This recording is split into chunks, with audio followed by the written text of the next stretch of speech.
You want to know what inventorying assets looks like on a farm? It looks like people opening shed doors that they haven't opened in years. It looks like relatives walking through buildings saying, was this dad's? Was this grandpa's? Could this sell? Should we put this on the auction?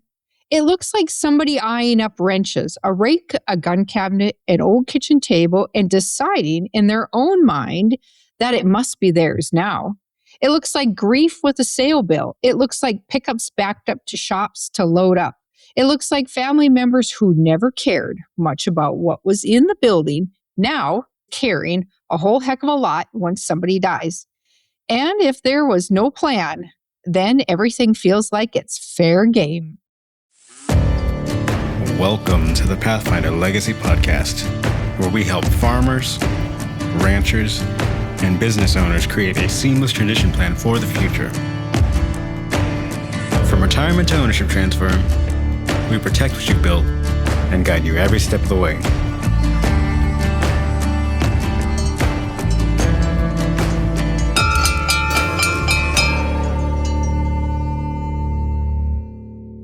Hello, all. Welcome back to the Pathfinder Legacy Podcast. Since April is Financial Literacy Month, I wanted to stay on this thread that we've been talking about. Last episode, I talked about wills and probates, why having a will matters, why probate can be a mess, and why not having a plan can leave your family between a rock and a hard place. Today, I want to take that one step further and talk about what actually happens when someone dies and the family starts gathering and inventorying assets. This is where things get real or real messy. This is where the family starts walking through the house from the attic to the basement, the shop, the machine shed, the barn, the kitchen drawers, you name it, all of it. This is where somebody has to figure out what was theirs, what belongs to the estate, what was already someone else's, what is sentimental, what has value? What has junk? What is family history? And what is about to become one more thing people fight over? And I'll just say it like this. This is the part nobody ever likes to talk about because it makes people squirm in their seat. Nobody wants to imagine their kids or siblings or in-laws pilfering through a farmyard after they are gone. No one wants to imagine the house being picked apart. No one wants to imagine people arguing over tools or furniture or dishes, antiques, machinery parts, or old junk that nobody cared about 20 years ago, at least not until somebody died. But I'm here to tell you, this happens all the time. All the time. And if you think your family would never do that, I'm going to be honest with you. You're lying to yourself. I know that sounds harsh, but I have never seen a family stay exactly the same after death enters into the picture. Never. Oh, they may still have holidays together. They may still say, we're family. They may still want to believe they're close, but when grief, money, memories, old hurts, fairness, jealousy, and spouses all get stirred together, people change. And I know some of you are already shaking your heads and saying, no, not my kids, not my family. I know my family. No, you know your family right now. You know them while you're still here. You know them while there is still a referee in the room. You know them while mom and dad are still around and people are still behaving themselves because the older generation has eyes on you and they're watching.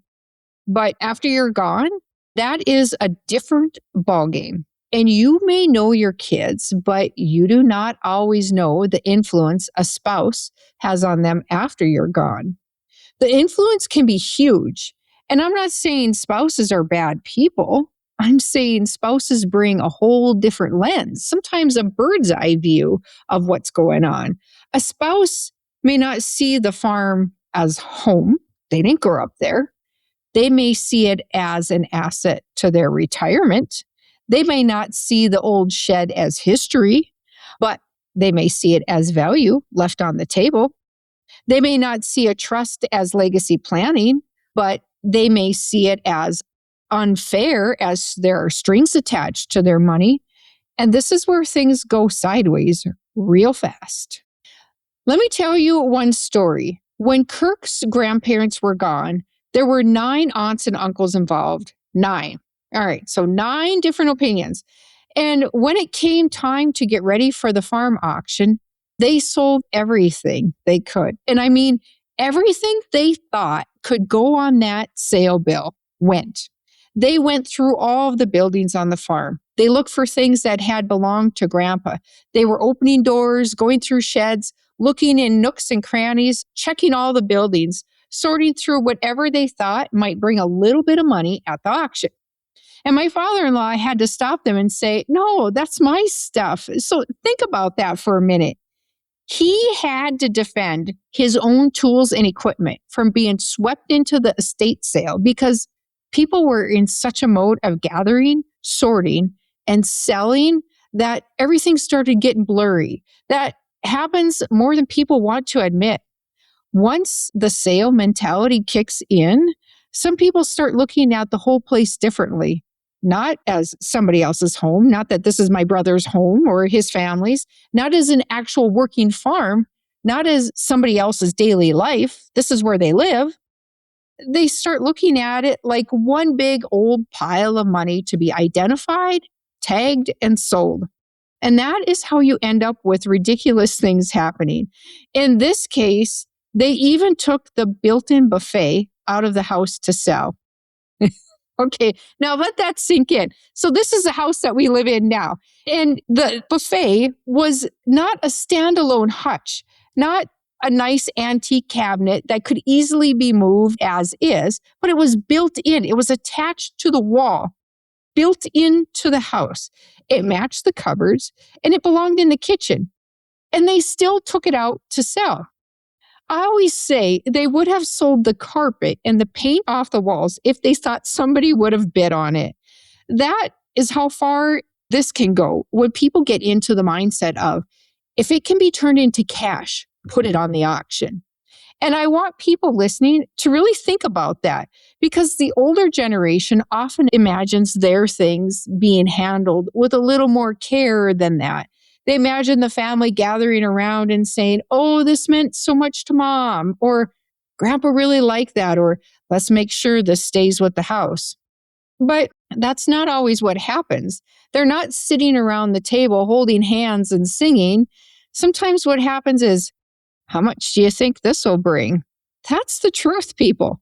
Now, one of Kirk's uncles had worked for a bell phone company, and he wanted their original ringer phone that Grandma and Grandpa had in the house.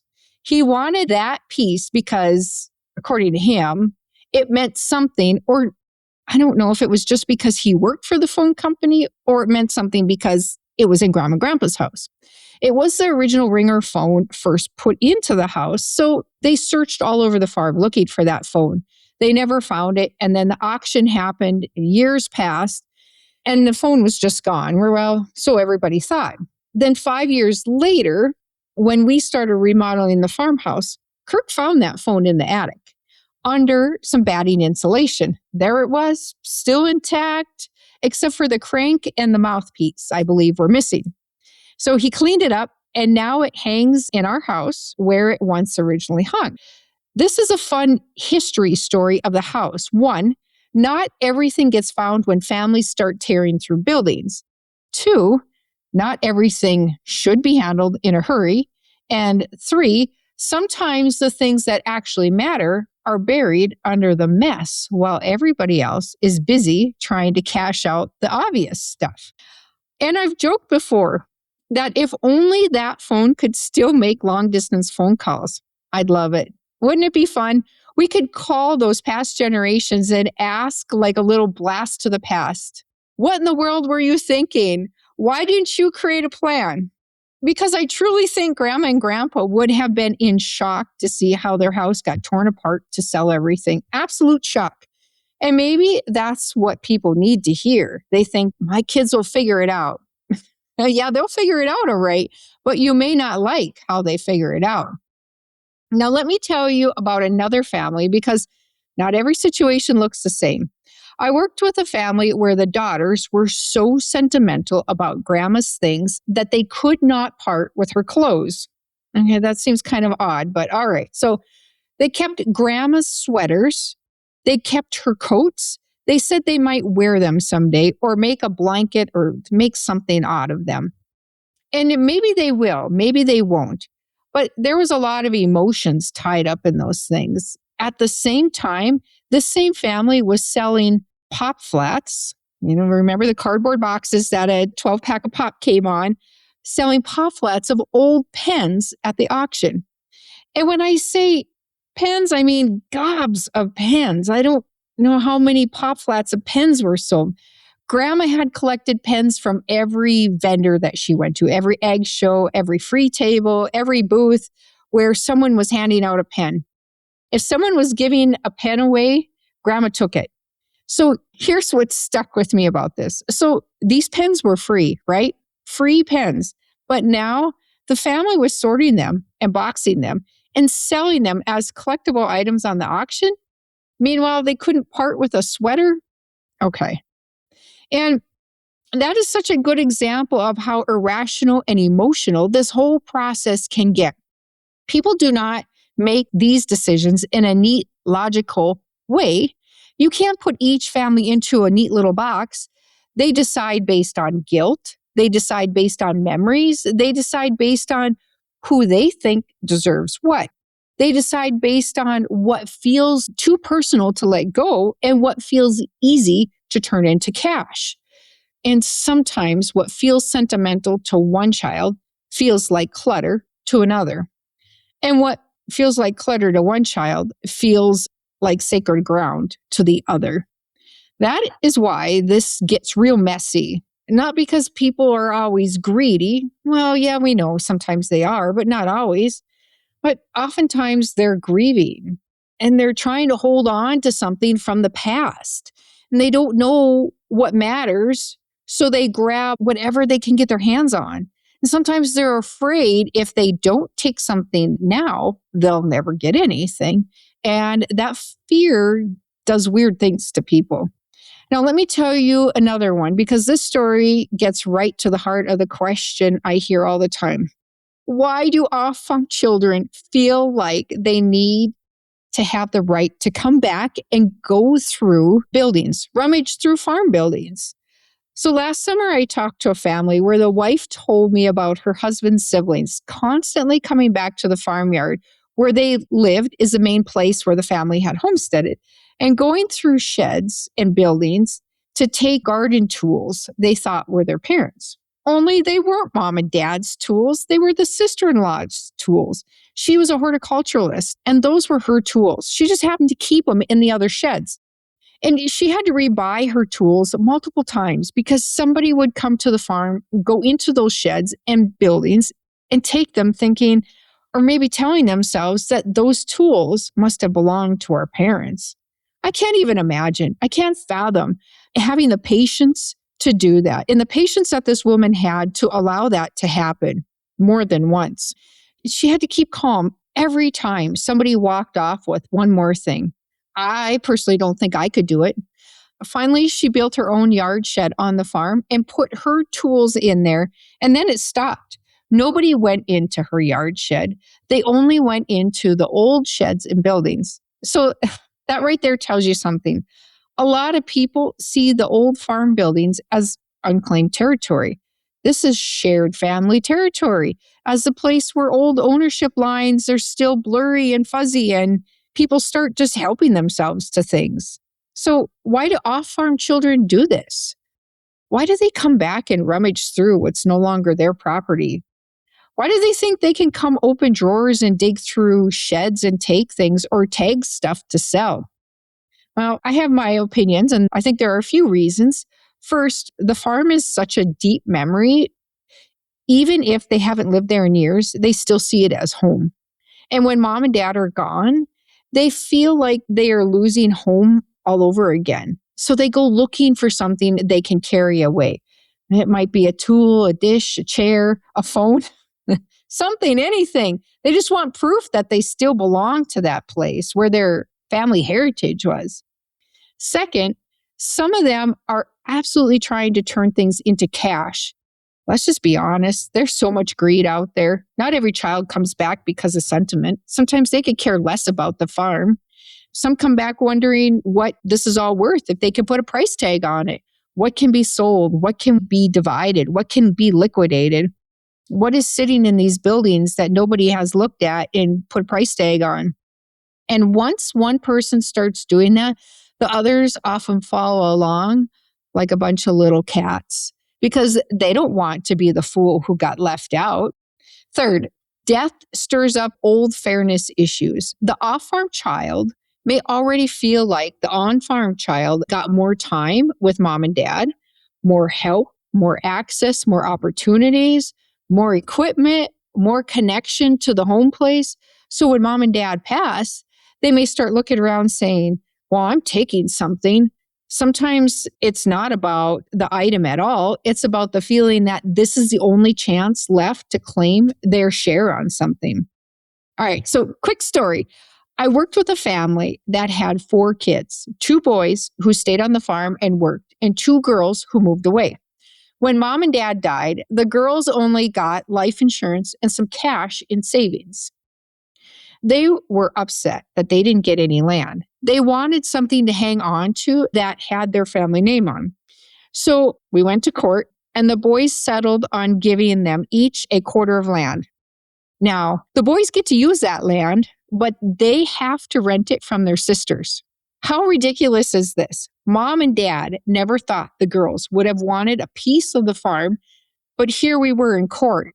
So they could stake their claim only to rent it back to their brothers? They weren't operating it themselves, nor did they have kids that would have farmed it in the future.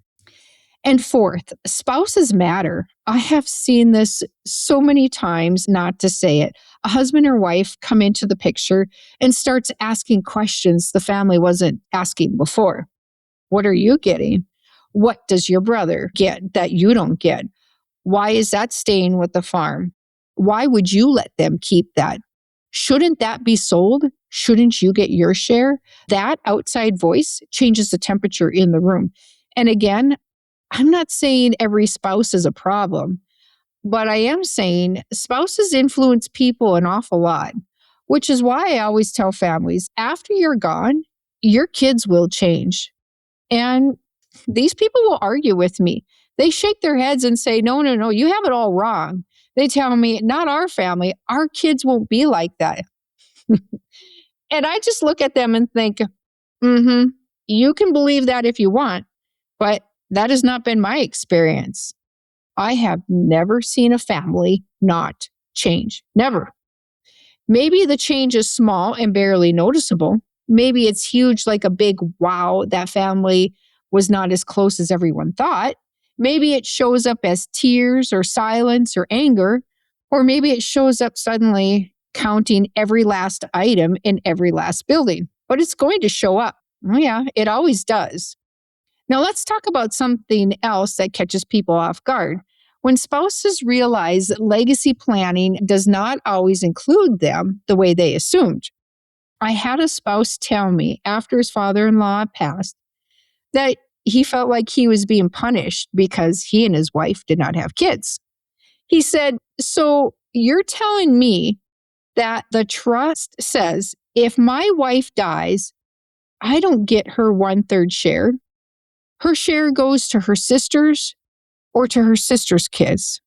And I said, yes, sir, that's exactly what it says. And I know that can sound cold if you've never heard it before, but that is how a lot of families keep the legacy moving down the family tree. They're planning for bloodline descendants. They are planning to keep assets passing to the next generation of that family. Very rarely do families include spouses in the deeper remainder plan unless there's a special reason to do so. So they can't think of it as punishment. Well, they do because they feel like they were entitled to that inheritance on their wife's side. But it's the legacy planning that family was doing.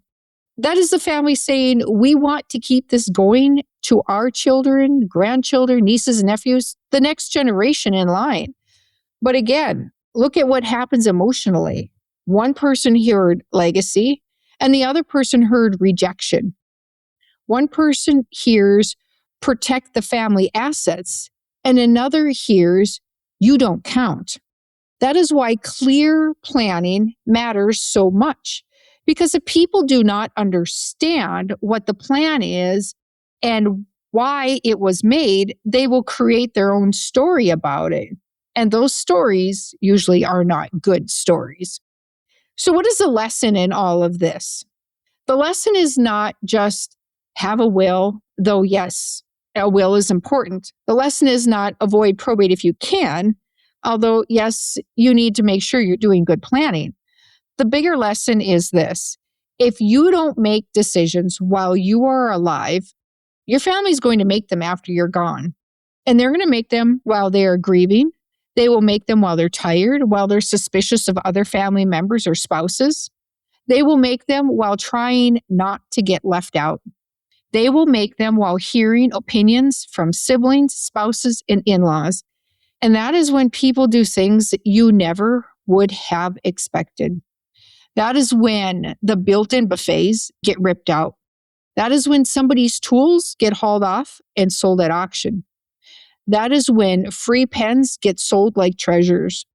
That is when the house starts feeling less like a home and more like an estate clean out. And if that is not what you want, then you need to say so. You need to write it down, create a list of personal property to be distributed, and attach to your will. You need to label those things, talk about it, create a plan, decide what stays with the house and what stays with the farming operation, what has sentimental value, decide who gets first choice on personal items, and decide whether there will be an auction and what goes into that auction, what should be put on that sale bill, and decide what is absolutely not to be sold. Because if you leave it open-ended, people are going to fill in the blanks for you. And I promise they will not fill them in exactly the way you imagined. At the end of the day, inventorying assets during probate is not just a paperwork process, it's a people process, a grief, memory, fairness, family systems process. And on a farm, it is deeply emotional because the farm is not just property, it's history, identity, labor, childhood sacrifices, pride, resentment. It's all of the above, which is exactly why people act differently when the older generation is gone.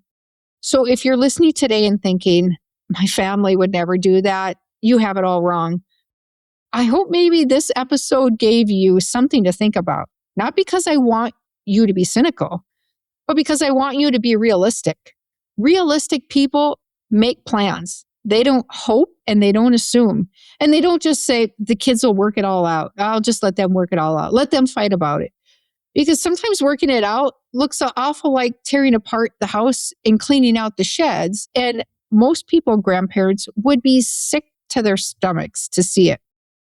Thanks for joining me today on the Pathfinder Legacy Podcast. If this episode made you think about your own farm's future, consider sharing it with a family member. Sometimes the hardest conversations are the ones that matter the most.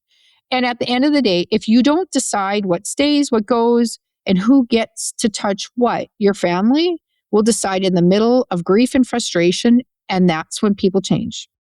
All right, until next time, I'll see you between the ditches. Thanks for listening to the Pathfinder Legacy Podcast, where your future is our focus. Be sure to subscribe, follow us on social media, and visit us at pathfinderlegacy.com to start building your transition plan today.